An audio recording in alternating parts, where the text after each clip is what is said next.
Pack your things and leave my house. Look at the ugly thing you have given me. I know the one you carry is not different from this. Chiki, what is happening? Chiki yelled as his voice thundered through the village.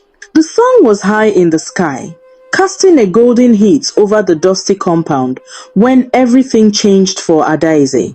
For years, she had stood beside Chiki through hunger, through sickness, through those long nights when he swore things would one day be better.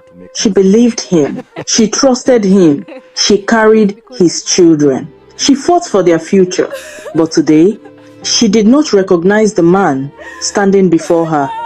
Chiki stood with his arm wrapped possessively around a much younger woman, curvy, confident, dressed in a tight red mini dress that clung to her body like a second skin. Her eyes held no sympathy, just triumph.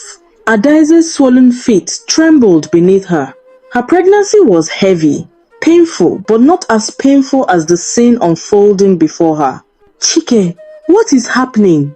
She whispered, holding tightly to their little daughter's hand. He didn't even look at her. Instead, he pointed sharply toward the gates. You will leave this house today, he said. His voice was cold, hard, a stranger's voice.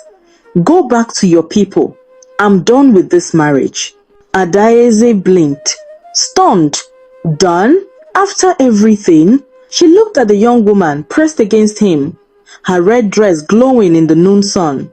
The woman smirked, enjoying the chaos. Chiki, Adaeze's voice cracked. You're sending me away, with your child still inside me, with your daughter standing beside me? The little girl clung tighter to her wrapper, confused, frightened. But Chiki did not waver. He raised his chin and spoke as though casting a judgment. You are a burden, Adaeze, a curse. I need peace, I need happiness, and a woman who will give birth to beautiful children. Not this thing you call a child, pointing at his daughter. His other hand tightened around the young woman. She will give me what you never could. Adaeze felt the words slap her harder than any hand ever could. A burden? A curse? After she sacrificed everything for him? The pregnancy that drained her strength, that took her youthful glow, the night she went to bed hungry so he could eat, the insults from his family she swallowed just to keep their home together, all suddenly meant nothing. Her eyes filled with tears, but she refused to let them fall. Not in front of him, not in front of her. She straightened her back, though her body trembled. So after all the years I walked beside you, she murmured, you choose a stranger over the mother of your children? Chiki's jaw tightened. He had already made up his mind. She is not a stranger. She is my future. Adaeze's heart shattered. But even broken, she gathered her dignity like a rapper blowing in the harmattan. She lifted her small bag with trembling hands. She took her daughter's hand firmly, and without another word, she turned towards the gates. Every step felt like walking with a mountain on her back. But she did not look back, not once. The villagers watched from afar, whispering behind their backs. Some pitied her, some judged her. But fate was watching too. Before now, Adaeze was a beautiful woman, in fact, the most beautiful woman in the entire village. Every man wished to have her as his wife. Whenever she passed, men would pause just to admire her charm, her elegance, the way the sun seemed to settle gently on her skin. The maidens in the village accepted the truth. Adaeze was unmatched. Though some burned with jealousy because men no longer sang their praises, they sang hers. Whenever she went to the stream to fetch water, men rushed to help her. Young men fought over who would carry her pot. Some would even follow her home, helping her mother with firewood, just for the chance to be noticed. But Adaeze was humble, soft-spoken, kind. She smiled at everyone, greeted the elders with respect, carried herself with grace, And that was what caught Chike's attention the day they met. Adaeze was on her way to the market, her basket balanced perfectly on her head, humming softly to herself. The path was quiet, shaded by tall trees. The breeze carried the scent of fresh palm wine from a nearby tapas hut. Chiki appeared around a bend in the road, tall, handsome, and confident. His shirt was tucked into his trousers, his step steady and sure. He had heard of Adaeze's beauty, but seeing her up close, he froze. Their eyes met. "Good morning," he said, his smile warm and boyish. Adaeze lowered her gaze shyly. "Good morning. Let me help you with your basket," he offered. She shook her head gently. "I can manage." But Chike insisted, not with arrogance, but with genuine kindness. As they walked together, conversation flowed naturally. Chike made her laugh. Adaeze, who was usually reserved, found herself telling him things she never shared with anyone. By the time they reached the market, something had started something small, gentle, but powerful enough to grow. Days passed. Weeks, months. Their friendship deepened. He visited her mother's house often, bringing fruits, helping with chores, sitting under the mango tree as they talked for hours. Chike was a different man than the other men in the village. He was hardworking, respectful, full of dreams and promises. Their love blossomed like hibiscus flowers after the rain. The village rejoiced when they announced their union. People danced, sang, and blessed their home. Adaeze believed she had found her soulmate. She believed she had chosen well. She believed love would carry them through everything. But love was not enough to save her from this day. When they got married, 1 month into the marriage, Adaeze got pregnant. Everyone was happy. Chike was overjoyed. In the evenings, he would sit with his friends under the udala tree, boastful and full of pride. "I can't wait to hold my beautiful child," he would say, tapping his chest proudly. "I know she will look like me." His friends laughed, clapped him on the back, and celebrated with him. The whole village believed Adaeze, the most beautiful maiden in the land, would surely give birth to a child whose beauty would be spoken of for generations. But 3 months into the pregnancy, something strange happened that shocked the entire village. Adaeze, the once radiant beauty, the woman whose presence could silence a gathering, began to change. At first, people said it was normal. "Pregnancy changes the body," they murmured. "It will pass," but it didn't. By the 6th month, Adaeze had become almost unrecognizable. Her cheeks sank as though life was being drained from her. Her collarbones protruded sharply. Her glowing brown eyes turned pale, shadowed with exhaustion and sadness. Her waist, once admired by every maiden and man, looked fragile. Her skin lost its warm richness. The once beautiful Adaeze became something no one could understand. Even the oldest women in the village whispered, "This is not ordinary." Her husband, Chiki, was supportive at first. He held her hands during the long nights when she cried. He rubbed her back whenever she struggled to breathe. He whispered gently, "Don't worry, my love. I still love you. When you give birth, your body will take shape again." Adaeze clung to those words. They were the only thread holding her heart together. Months passed. The day she went into labor, the entire village gathered outside the hut. People prayed.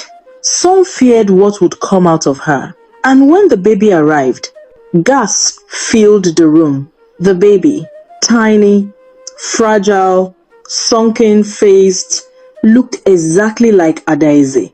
The same pale eyes, the same shrunken cheeks, the same tiredness written across her small features. At that moment, Chike's face changed. Something dark crossed his eyes. He forced a smile for the villagers watching. but inside him something broke. From that day, he unraveled. He stayed out drinking with his friends, sometimes returning at midnight, sometimes never returning at all. The baby would cry. Adaeze would rock her gently, humming with the last strength in her soul. Chiki never held a child, never kissed her, never asked how she was growing. He avoided Adaeze completely. If their eyes met, he looked away quickly, almost with disgust. Adaeze tried to speak to him. She begged him to talk to her. "Chiki, what is happening to us?" she would whisper. But he brushed past her every time. "I'm stressed from work," he would snap. And that was the end of every conversation. 2 years passed. 2 long, painful years, where their home became a silent graveyard of dreams. The love story that once inspired the village turned into a nightmare no one dared to mention. One night, Chiki stumbled home drunk. The moon was high, the compound quiet. He pushed open the door, smelling of palm wine and sweat. Adaeze was sleeping on the edge of the bed, curled around her daughter. Chiki climbed into the bed heavily, too drunk to think. Something happened that night, not out of love, but out of accident, drunkenness, and forgotten affection. And by morning, Chiki opened his eyes, sobering quickly. He saw Adaeze sleeping beside him, her shrunken face turned toward his arm. His heart tightened with something dark, a mix of regret, anger, disbelief, and rejection. He stood up from the bed, as though burned. His voice rose, trembling with disgust. "What have I done?" he muttered. "What nonsense is this? God forbid!" He stormed out of the hut, breathing hard, pacing, running his hands through his hair, as if trying to erase the memory of sharing a bed with his own wife. To him, it felt like he had slept with a stranger, not with the woman he once loved deeply, not with Adaeze. And from that moment onward, something in him broke completely. From that morning onward, Chiki changed completely. He couldn't even look at Adaeze without anger tightening his chest. He avoided her like a plague. He slept in the parlor, sometimes outside on a bench. Anything to distance himself from the woman he once swore to love forever. Adaeze noticed the shift. She felt it like a knife, twisting deeper each day. He no longer spoke to her. He no longer touched his daughter. He moved around the house as though he were a visitor trapped in a nightmare. But deep inside her, Adaeze felt something else growing, something she feared to admit. A few weeks after that drunken night, she began to feel the familiar signs, the morning sickness, the dizziness, the heaviness that crawled in her lower stomach. She knew she was pregnant. Fear seized her. What would Chiki do? How would he react when he already hated the sight of the first child? When he couldn't stand her presence? That evening, she sat him down, her hands trembling. "Chiki, I need to tell you something." He didn't look up. He kept peeling roasted yam as though she were nothing but wind. "Chiki, I think I'm pregnant." The knife fell from his hand. Slowly, he lifted his eyes filled with shock, disgust, and something darker. "What did you just say?" Adaeze's lips shook, but she repeated softly, "I am pregnant." Silence. Complete, terrifying silence. Then he laughed. A cold, empty laugh that did not reach his eyes. "Pregnant?" he said. "With what?" A second curse? Tears welled in her eyes. "Chiki, please." He stood, towering over her, his voice rising. "No, no, Adaeze. I will not accept this. I will not father another creature that looks like that one in the room." He pointed toward the huts where their daughter slept peacefully. Adaeze covered her mouth as though his words were blows. Chiki paced around the compound like a man trapped. "You tricked me that night," he spat. "You planned this. You wanted to tie me here forever with things that don't even resemble human children." The words stabbed her heart. That night, he didn't sleep in the house. He stayed out drinking with the younger woman he had begun to see in secret. The same one who would later stand beside him in a tight red dress, smiling as Adaeze's world shattered. Day by day, Chiki drifted farther away. He rejected her food. He refused to escort her to the clinic. He stopped contributing a single coin to the house. At the village square, he whispered to his friends, "I don't know what kind of spirit this woman carries. She has turned into something else. Even her children come out looking like her affliction." Rumors spread like wildfire. Some villagers wondered if Adaeze was cursed. Some believed she had offended an ancestral spirit. Others avoided her completely, fearing the unknown sickness that stole her beauty and strength. But inside her heart, in the quiet darkness, Adaeze cried alone. She held her daughter close and whispered, "I don't know why this is happening to me, but I will not abandon you or the one inside me." Her mother visited often, praying over her, advising her, pleading with her to come home. But Adaeze stayed. She stayed because of love. She stayed because she hoped the man she married would come back, the man who once rubbed her feet after long days, who laughed with her under the mango tree, who promised her a lifetime of happiness. But that man was gone, replaced by someone she no longer recognized. Months crawled by. Adaeze grew weaker. Her stomach grew heavier. Her face sank even deeper. Her eyes loosened their spark completely. The villagers watched as she walked, slow and exhausted, to the stream. Some whispered in pity. Some whispered in fear. Chiki barely came home anymore.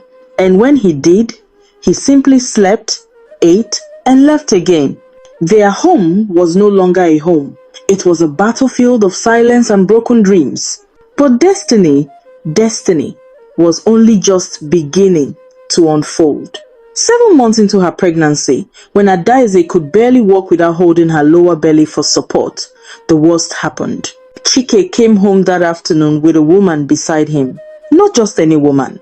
A beautiful, much younger woman, curvy, confident, her skin glowing, her steps bold. She wore a tight red dress that clung to her body like a second skin. Her smile was sharp. Her eyes held no sympathy. She stood there like she owned the place. Adaeze froze where she stood, her breath caught in her throat. "Chiki, who is she?" she whispered, her voice trembling. "Why? Why are you bringing another woman into our home?" Chiki didn't hesitate. He didn't blink. His lips curved into an expression that was half pride, half cruelty. "She's here," he said coldly, "to give me what you cannot give me." "Ifimo, sini esen, pimi esen asen of." Adaeze stared, shocked beyond words. What do you mean?" Chiki raised his chin, his voice louder now, almost enjoying the pain in her eyes. "Pack your things and leave my house." The words hit her like a thunderbolt. The younger woman smirked, stepping even closer to Chiki, as if marking her territory, her red dress glistening in the sun. Adaeze held her belly with one hand, and her daughter's small fingers with the other. Her daughter hid behind her wrapper, confused and frightened. "Chiki, please," she whispered, tears filling her eyes. "Where do you want me to go? I am carrying your child." But Chiki's face was unmoved. "I don't care. Leave before sunset." That evening, Adaeze packed her few belongings slowly, painfully, while holding back sobs that nearly choked her. Her daughter stood silently beside her, watching her mother's tears fall. The little girl didn't understand everything, but she understood heartbreak. With nowhere to go, Adaeze tied their clothes in a wrapper, strapped her daughter to her back, picked up a small pot, and stepped outside the house she once called home. She stood there for a moment, hoping Chiki would change his mind, hoping he would call her back, hoping love would remember her. But Chiki didn't come. He didn't look out the window. He didn't step outside. He was inside, laughing softly with the young woman who had replaced her. Going back to her father's house was never an option. Her father was a proud man. If she returned home pregnant again, abandoned and disgraced, the shame would crush him. She couldn't do that to her family. So she walked and walked, past the village square, past the farmlands, past the mango trees where she once laughed with Chiki. Every step felt heavier than the last. Her feet burned. Her stomach tightened. Her daughter cried softly against her back. Night fell. The moon rose. Still, Adaeze walked. Finally, at the outskirts of the village, she found a small abandoned hut. Old, dusty, broken at the corners, but still standing. She stepped inside, dropped her load, and sank onto the cold floor. Her daughter called beside her. Adaeze held her, trembling. She looked around the empty hut. No lamp, no bed, no water, no food, only silence, only darkness, and the weight of today's heartbreak pressing on her chest. There, in that lonely hut, she rested because she had no strength left to move. She stayed. She stayed because she had nowhere else to go. She stayed because she had an unborn child kicking weakly inside her. She stayed because leaving the village entirely was impossible in her condition. And while Adaeze battled tears in that small forgotten hut, Chiki continued his life as though she and their children had never existed. He walked around with the young woman, smiling proudly, showing her off at the village square. People whispered. Some criticized him. Some blamed Adaeze's condition. Some pitied her quietly. But Chiki didn't care. His nights were filled with laughter. His home was filled with the scent of perfume and youthful beauty. His arms wrapped tightly around the woman in the red dress, the same woman who would smile boldly at the villagers while Adaeze suffered alone. Days passed. Weeks passed. Adaeze struggled in silence, her belly growing bigger, her daughter growing thinner, the hut growing colder. But in the shadow of her suffering, destiny was preparing a storm that would shake the entire village. Adaeze stayed in the small, cold hut, far from the laughter of the village. Her daughter became her only comfort. Her unborn child kicked weakly inside her, as if sensing the pain around them. Days turned into weeks. Rain leaked through the roof. Her food ran out. Her strength faded. But she held on. She held on because she had no choice. She held on because mothers do not break even when the world tries to crush them. One stormy night, the sky cracked with thunder. Lightning split open the darkness as Adaeze fell to her knees, her belly tightening. It was time, her daughter cried as she watched her mother struggle alone. No midwife, no herbs, no water, no husband, just a dying lantern, a frightened child, and a woman fighting for her life. Hours passed. Screams echoed through the tiny hut, and finally, a baby entered the world. A baby whose cry pierced the silence. A baby who, to Adaeze's shock, looked nothing like the first child. This baby had bright, striking features, large, beautiful eyes, full lips, skin smooth and glowing. This child looked nothing like her shrunken, tired mother. This child looked exactly like Chiki. Adaeze wept, not in sadness, but in disbelief. Maybe her suffering had been a test. Maybe this child was a sign. Maybe her beauty was never gone, just hidden by the weight of heartbreak. She held her baby close and whispered, "You will not suffer as I have." News spread fast across the village. Women whispered. Men muttered. Children ran barefoot carrying the story. Adaeze has given birth, and the child is beautiful. It reached Chiki's ears. At first, he didn't care. But when people began comparing the baby's beauty to his, pride rose in him like smoke. He left the young woman in the red dress and rushed to see for himself. He entered the abandoned hut, the place he had pushed her into. There she was, sitting on the dusty floor, weak, tired, holding a child who looked like a prince. Chiki's heart shook. "Adaeze," he whispered, stunned. This child, he looks like me." Adaeze lifted her head slowly. Her eyes were hollow, but her spirit wasn't.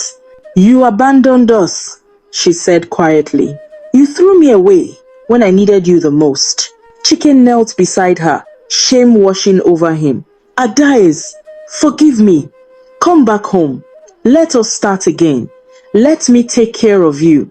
The young woman in the red dress appeared at the hut's entrance, her face twisted in jealousy. "Chiki, what are you saying?" He ignored her. He reached for the baby, but Adaeze drew back. She looked him in the eyes, truly looked, and saw the truth. He didn't come out of love.